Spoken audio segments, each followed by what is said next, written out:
Welcome to this first look at Service Bus notification hubs. Push notifications are a very important part of the multitasking experience of all the mobile OSs that we currently have in the market. We have Windows and Windows Phone, which have live tiles and toast notifications. We have Android and iOS, which provide a notification center and also provide badges, effectively numbers you can annotate on the application icons. All of these facilities are there so that services that run in the cloud or run in hosted services can notify the shell that something of importance in terms of data has arrived for the applications. Applications are not always active, and if they were, they would drain the battery too quickly. So most mobile operating systems today are suspending applications while they're not active, so those applications cannot use network services.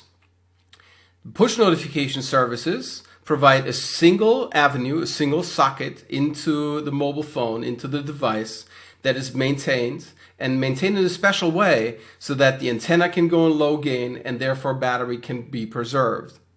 As a notification arrives, that notification is mapped to that shared channel through a push notification service. How can an application deliver notifications? The app on the phone or on the tablet is typically paired with an app service. That's a service that's specifically written to be the backend for the application.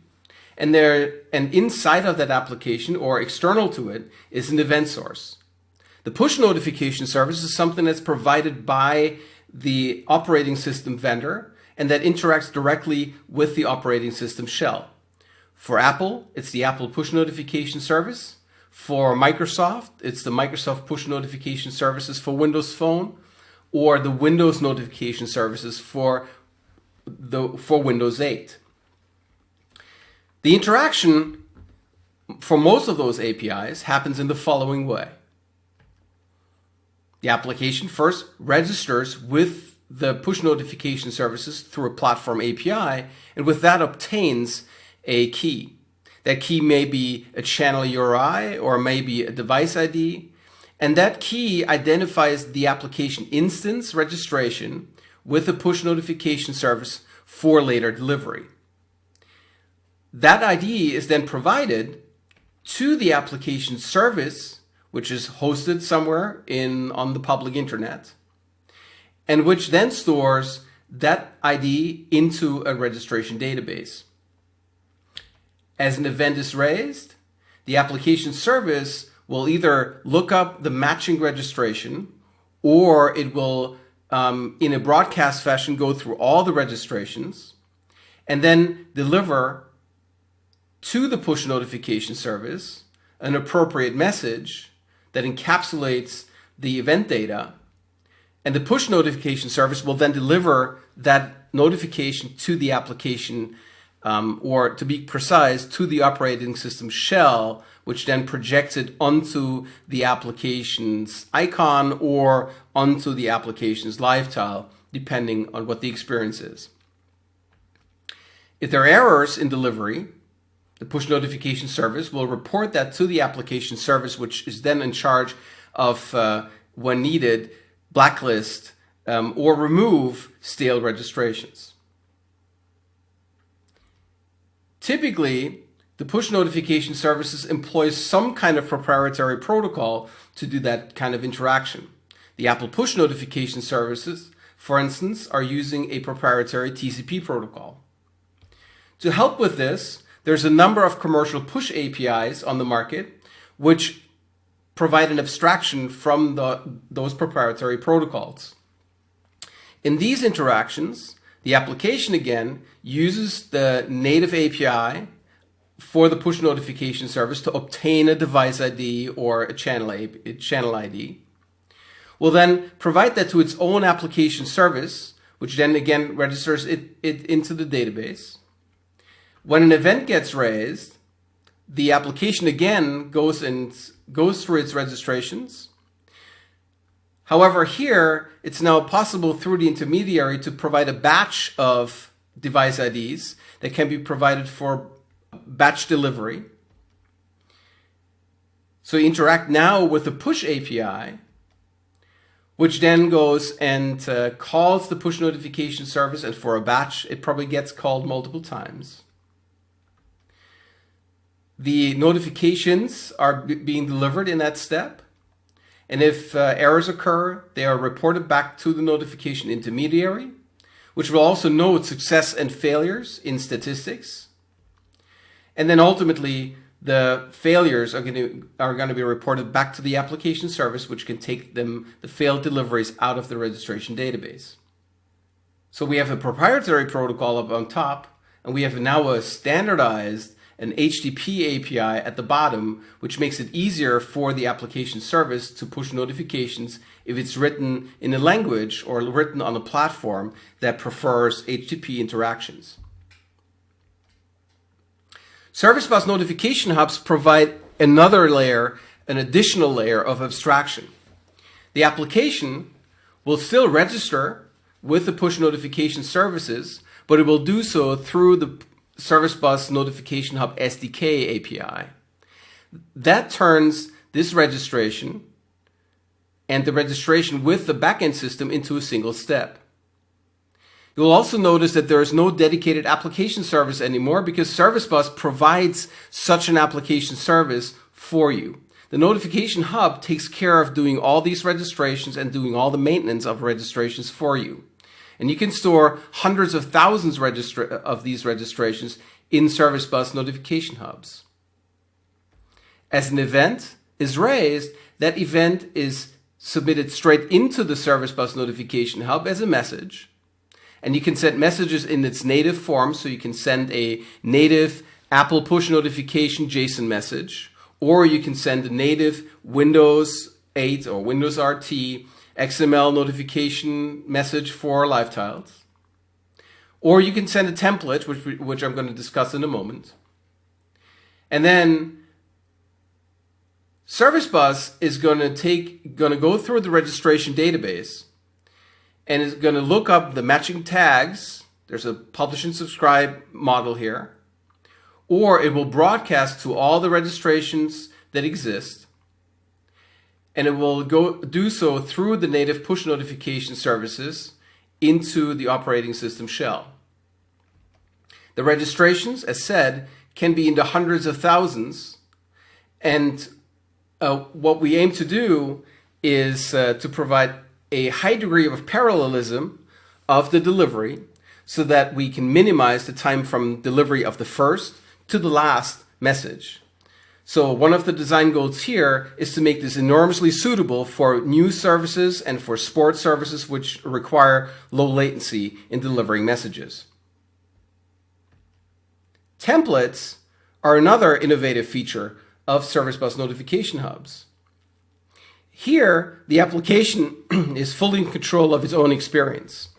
Instead of accepting notifications that are formatted by some external application, by some external backend, the application provides the exact format of notification it wants to receive. To do so, it sends a template constructed by the native API. So you can create a toast notification or a live tile notification based on the Windows 8 API, as you would do for a local live tile or a local toast. And you fill in the content placeholders with an expression provided with a expression language that Service Bus gives you. That registration, the template registration, goes into the Service Bus notification database. And as events get raised, those events now can become raised as key value pairs.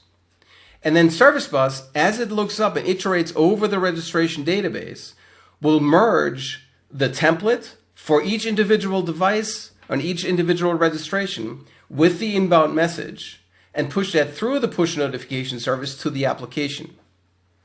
So we're turning the relationship between the backend and the front end around, and we allow the application experience to be fully in control, not only of the primary experience, but also of the push notification experience. With that, we allow deep localization, we allow deep customization for the needs of the application, and also allow you to have user preferences play a role in push notifications and how the user wants their lifestyles presented, even though you might be targeting hundreds of thousands of application instances with a single input message from your event source.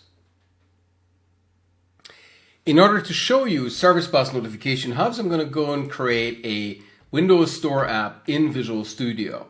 So I'm going to create a simple grid app, and I'm not going to modify this application much in terms of layout, but I will make a few adjustments so that it can receive a toast notification, because that's what I want to deliver first. The application manifest here has a number of capabilities. One that's missing is unfortunately the toast capability, even though that's present. So since that's not in the GUI, we have to go and open this with the XML editor.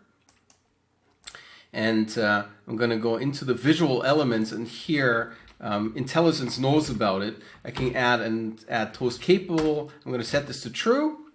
And with this, now the application can receive toast notifications. That's the same functionality as for the native approach to native API. The next thing I need to do is I need to take this local code project and I need to associate it with a Windows Store profile, because the functionality we need to use here is something that is existing in the Windows cloud, in the Windows notification service. So we're actually going to get a notification pushed to us from the Windows infrastructure, and to do this we need to associate our apps with a Windows Store account. So we're going to use my Windows Store account. So I'm going to go and go to the store options. I'm going to say associate app with the store. I'm going to sign in.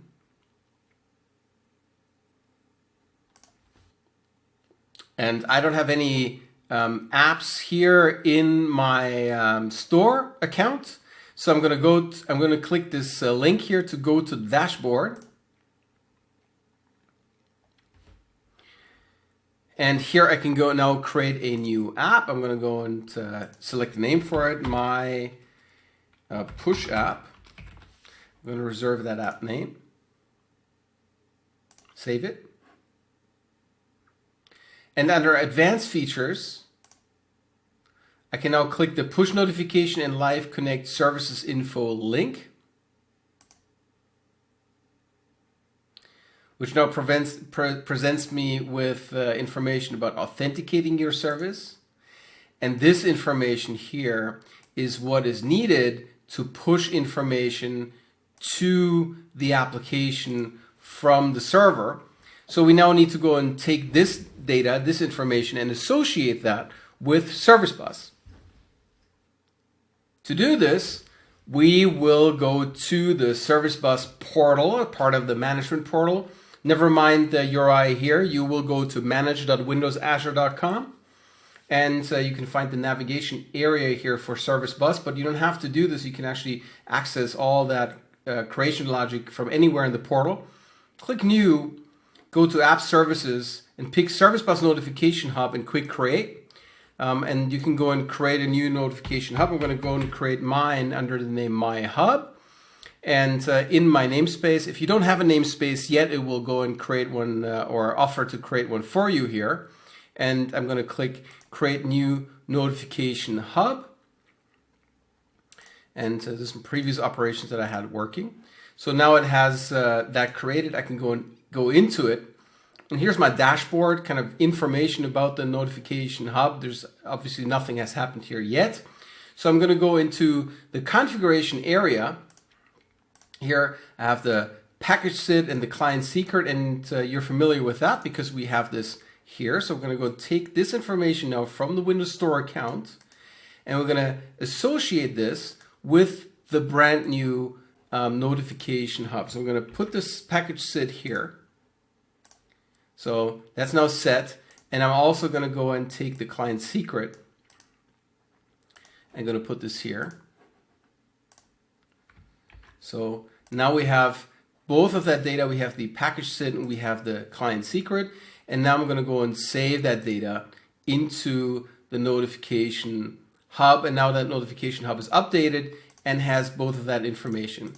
If I had an iOS application, in addition, the kind of the same app, but on a different platform, I could also associate the iOS certificate here.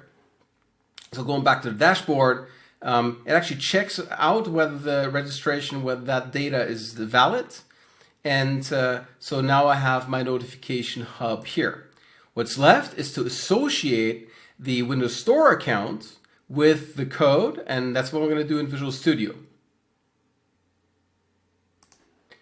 As we switch back to Visual Studio is going to pick up the profile, the Windows Store profile, and so we can go and click Next and then go and associate the Windows Store application with the store. So now the manifest actually contains that link. So now we've gone kind of full circle. We've associated the store profile with the Service Bus notification hub, and then also associated the store profile with this application, which kind of brings us around. And so next thing we're going to do is we're going to add a reference to the API. So we have an API. I download the files here. We have Microsoft.windows.azure.messaging.managed. I download this to a folder called SDK. So I'm going to go and grab them from here. Say OK. Now that's added to my application. And to leverage the Notification Hub API in my Windows Store app, I'm going to say using Microsoft.windows.azure.messaging. That's what's in here. And then we're going to need 3 more namespaces, but we're going to go and discover those on the way. To start, I'm going to have in my app class right here, I'm going to put a Notification Hub instance. Notification Hub. And I'm going to have that initialized right here. So I'm going to say this .notification hub is created as a new notification hub, and it expects a hub name, my hub, and a connection string that points to the notification hub, or kind of to the namespace that we just created. So I will go and create this up here. And I'm going to use the utility for connection strings that we have in that namespace connection string. And we're going to go and use the shared access secret with listen access for this. So I'm going to use this constructor. And so we need to have 2 arguments here. The first one is the name of the namespace. And I'm going to use SB. And then Clemens v1, which you had previously, and then service bus dot Windows. And because this is a preview version that I'm recording this with, I'm going to use Windows BVT.net. And then we need to have the secret, and the secret is on the portal. So let's go and switch to the portal. So here's the portal again. And notice here the view SAS key. This is where I need to go. And we're going to open this up. And we're going to grab the default listen shared access signature, this key. We'll put this onto the clipboard and then go back to Visual Studio. So here back in Visual Studio, let's go and paste this. And now we've got the shared access secret with listen access. What this will do, and this is a new way of authenticating with Service Bus, is just give us access to the subscription side, so the registration side of the Notification Hub, but we can't send messages with that secret. So having done this, we now have a Notification Hub, and now we're going to write a method which we're going to call in our, that will go and set up all the registration stuff in one place. So it's going to be an async method that's going to return a task, so it's awaitable. And we got to be able to go and reference this. So let's go and ask Visual Studio to go and dereference that for you. So it's going to be an async method, and that async method is going to be called init notifications. Async, following the pattern that we should use. So in that operation, we're going to do a few things. First of all, we're going to ask the Service Bus API to go and automatically re-register all the registration it remembers, because it remembers that for us, we're actually storing registration information in the application local storage for you, so you don't have to worry about this. First, I'm going to go and re-register. I'm going to reacquire whatever needs to be reacquired from the Windows API. So refresh registrations async is all that I need to do for this. And now I will go and register for a toast. And I'm going to do this first, checking whether I'm already registered. So if I'm not registered, if I'm not await notification hub dot registration exists for application, and I'm going to go and ask for the registration my toast. If there's no registration for this, I will go and do the registration for that right here. So I'm going to go on the notification hub, register, create a new registration, and I'm going to create a template registration for that application in an async fashion. I'm going to leave that free for the moment. That's the template per se. We're going to create that in a second. And I'm going to use the My Toast registration. The template we're going to go and create, and I have that put on the toolbox here to make things a little quicker. So the template here we're going to create using the built-in API that Windows provides us with. So first of all, we're going to dereference here the document. So that's the XML DOM. And then we're going to dereference the Toast Notification Manager, which is for Windows UI.notification. So that's the native API, the native enumeration of Windows. And all we do here in this function is we go and select the text node that's in this Toast template, and we're going to replace the inner text of that with this little expression, which is part of the notification hub functionality, part of the API. And this will cause any message that's being sent into the notification hub with the key MSG. It takes the value of this and inserts that here as the templates are being merged and as they are getting pushed to us. So having this method, I'm going to go and call create template here because there's an overload that takes an XML DOM document. You can also put a literal document in here if you wanted to. And now all that's left to do is to call init notifications async in the appropriate place. The first appropriate place to do this is in onLaunched, when the application gets launched by the user. So we're going to do that here as an await to do the init notification async. And then there's also other ways of how the applications get launched. So you can do that also override on activate and also initialize that here. Mind that as per Windows Store guidance rules, and that's something where I'm just glossing over here, we should actually go and do this registration and deregistration based on user preferences. So we're going to skipping that here and do the minimal thing to actually get a toast going. With that, we're actually done with customizing our applications. We can proceed to building a little backend. To create the backend, what we'll do is we're going to add a simple application here. We're going to go and add another new project. And I'm going to go and create a simple web forms app here as a backend. I could also create a console app. The code is going to be very, very similar to this. So here I'm going to create a push backend. And all this push backend really does is supplying some data into the notification hub. It doesn't need to get contacted by the notification infrastructure or by the application. The application doesn't need to know about this. So we're just going to go and create the push backend. It's creating a web forms project. So we're going to go and effectively evacuate this a little. That's the featured content, the body content. I think we're just going to go with the body content. So I'll just go and move that away, and I'm going to be lazy. I'm going to use the toolbox here. Let's pin this. Let me go and put design in here. So we're going to put here a simple text box and a button.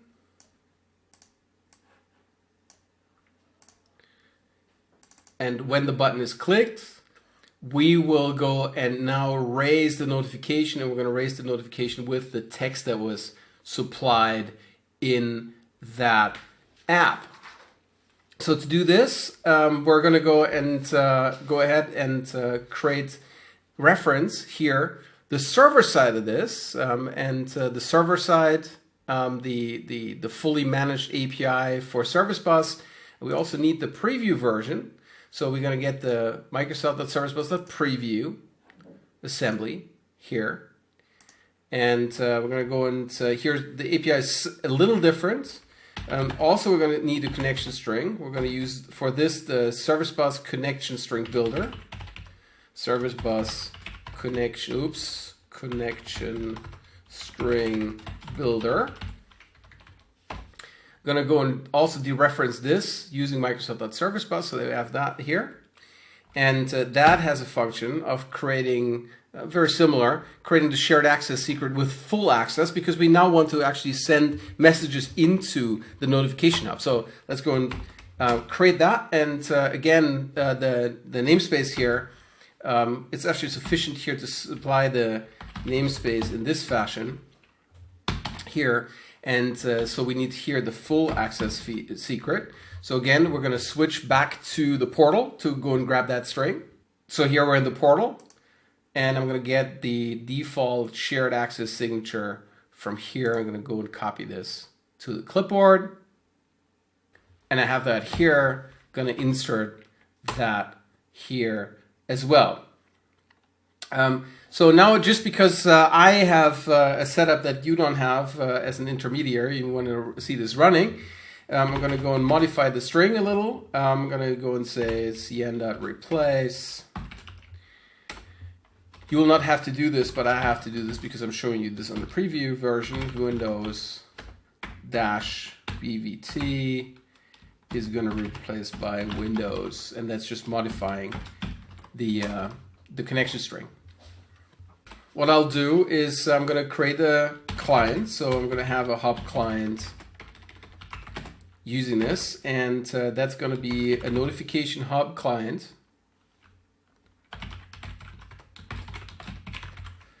Again, we need to go and dereference that. Dereferencing that will come from the Service Bus notifications namespace now. And we're going to go and create the client from the connection string we just made. And going to supply my hub, the name of the hub. All right, so now we have a notification hub client. I'm going to wrap this around so you can actually go and see all the code here. And now all I need to do is use it. So I'm going to go and say hub client dot send template notification. And I'm going to supply a new dictionary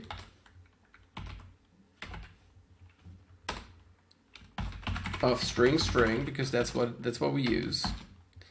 And I'm going to go and initialize that with, of course, a key MSG, and then the text box 1 text. So that is fairly trivial. Close that. Let's go and build this. So we now also need to add the reference to the serialization assembly. So let's go and do this. Runtime serialization, because that's needed. Now that all checks out okay, so let's go for a drum roll and let's see whether it all works. So we're going to go and start the push app for the very first time. I'm going to do start new instance right here.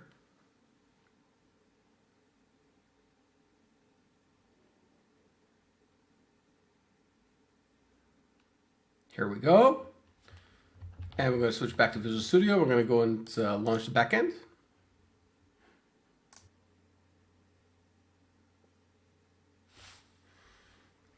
And so I will now go in this page and just put in hello. Press the button. And here's my notification that was sent through the Windows notification services into my application, mail merge, and there you have a toast, which is now launching my app again.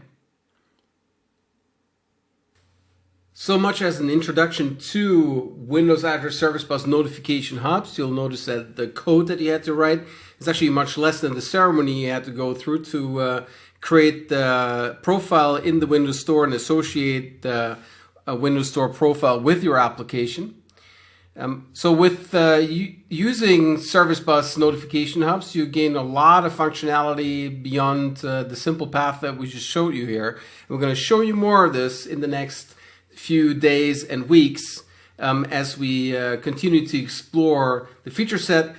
I'd like to invite you to go and look for the SDK, also look for the guidance that we have in the SDK, read through this and start playing with the preview, and we're looking forward to your feedback and how you like the service.